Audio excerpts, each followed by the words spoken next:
it's Liz Yuille from Old Stables Crafts. Thank you very much for joining me again today. Today I have got another Top Tip Tuesday for you, and it is tuning up your trimmer.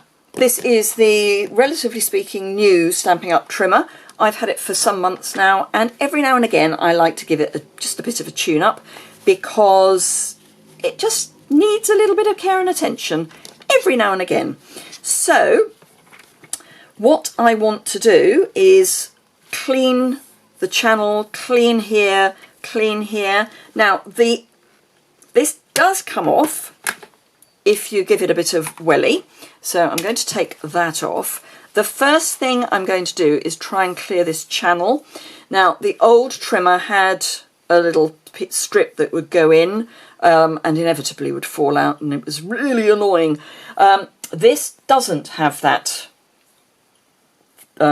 piece that comes out. It just has the gutter, which is fine. What I find is that it gets fuzz in it, and I really can't describe it any better than calling it fuzz. So every now and again I like to get a bit of card and run it down the channel. Sorry, I'm going to go off camera, but let me turn it round and show you what is coming out. It's fuzz. So this is all the bits of card, dust, all sorts of bits and pieces get caught in there. So that's the first thing I like to do, is go down with a piece of card. And I do quite like going in both directions, because sometimes something that won't come out one end will come out the other end. So that's the gutter, for want of a better word, more or less sorted. Now if you've got one of those air pressure blowers that you use to clean keyboards for computers, that works quite nicely. So you can just blast down there. What I also like to do is to take my Take Your Pick tool and a small piece of kitchen paper, that sort of thing, and just kind of make a little bandage for it and get in with, oops, I think I might have put too much. Oh no, that's, just get in there with that as well, because that helps get more gick out. And then what you can also do is, I've got large bottles of rubbing alcohol because I use them for all sorts of crafty things. So what I want to do, this is where I'm going to spill it everywhere, is get a little bit of that on. I think I will put the lid on in case I knock it over, because I do not want masses and masses of rubbing alcohol all over the place. Thank you very much. And again, just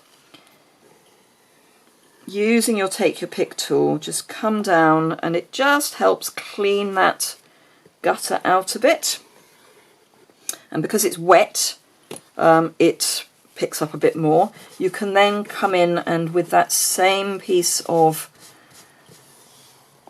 kitchen paper, just clean up any of the other bits and pieces that might just need a bit of a clean. So we've got bits of glue here. Might get a bigger piece of kitchen paper, I think. As I've got a bigger piece of kitchen paper, let's use it. And just generally give it a bit of a tidy up. I'm then going to start on the track, or the cutting element. But let's start by getting all the little gicky marks off. I apologise if you can hear barking in the background. I'm filming kind of late afternoon-ish, and our next door neighbours go out, like you could set your clock by them, to walk their dogs. They are quite yappy dogs, and they get very yappy when they're going for their walk because they get very excited. And do that. Now the other place that tends to get fuzz in is here, so we'll have a go at that as well. We'll also have a go down the part where it sits and just make sure that that's nice and clean. just generally give it a, you know, you're not going to run it under a tap, but let's make sure that it's all sitting as nicely as it can. So that's the main part dealt with. So I'll pop that down for the moment. And then we've got this piece to deal with. So the first thing I'm going to do is take my blades out. Famous last words. Come on, there we go. They are actually quite easy to come out. Easy to come out? Get out, even. And then again, I'm going to pop a bit more rubbing alcohol on, because being rubbing alcohol, surprisingly, it evaporates. This is 70%, so it doesn't evaporate quite so quickly. And if you're wondering where I got it and how I managed to get hold of it during the current COVID-19 issues, it's because I bought it ages ago off Amazon. I bought 2 bottles the same size, and so far I've used not very much. It was my second purchase of rubbing alcohol, so but yes, fortunately I've had it for a while. So that's one side, and we need to do the other side as well. Basically anywhere where something is going to be rubbing, you know, one side against the other, just make sure that everything's nice and clean. And then our blades, I don't know if you can see, but this is covered in gick as well. It's all those fuzzies that get picked up as we're crafting, and they eventually all build up into a really nasty, not pleasant mess. And it also means that things don't run as smoothly. Look at all this that's coming off. Not nice. This is probably even worse. Look at, can you see this? I'll probably get that off with my finger. Yep. It's just not nice. And I do this reasonably regularly, so it's really quite frightening. But everything, it just runs so much better when it's clean. It's the same with everything. Clean things up and they're just happier.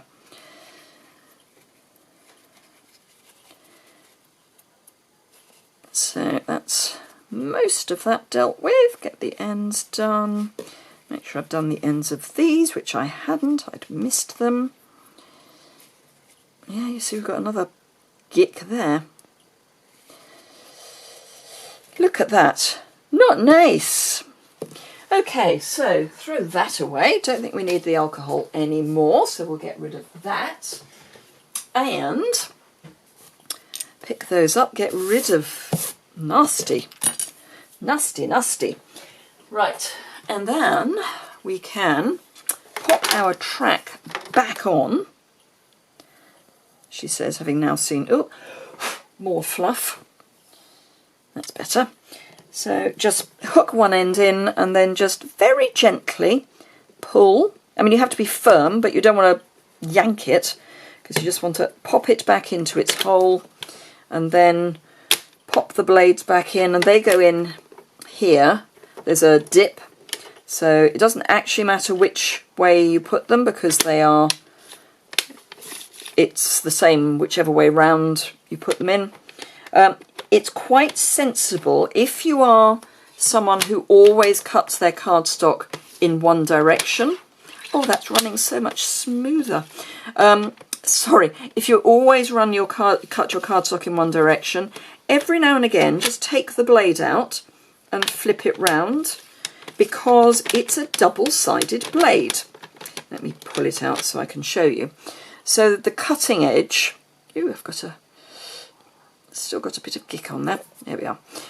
The cutting edge here it's a double-edged blade. So rather than just using one side, so if you're always cutting that way and then pushing up, if you turn the blade round, you get a whole new blade. So yes, I hope you found that helpful. As I say, just every 3 months or so, just pop it in your diary to give your trimmer a tune-up, and then things suddenly just flow so much better. I mean, you know, I can just push things and no effort at all. So I hope you found that helpful. If you did, please give it a thumbs up. Do remember that if you're in the UK and you want to buy any Stampin' Up products from me, you can shop with me. There is a link below. There'll be some more information about tuning up your trimmer over on my website, and there's a link to that below as well. If you are in the UK, France, Germany, Austria or the Netherlands, do remember that if you wanted to join my Sparkling Sunflower Stampin' Up team, I can't speak, you would be very welcome. And remember that you get, in the UK, £99, you get £135 of product that you choose. And if you're in Europe, for €129, you get €175 of product that you choose. And that can include items from the pre-order list for the new catalogue. So it's not everything that's in the new catalogue, but it is anything from the pre-order list.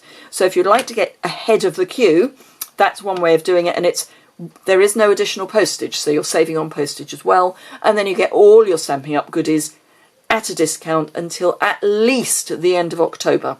So thank you very much indeed for watching. Have a great day, and I look forward to seeing you again very soon. Bye!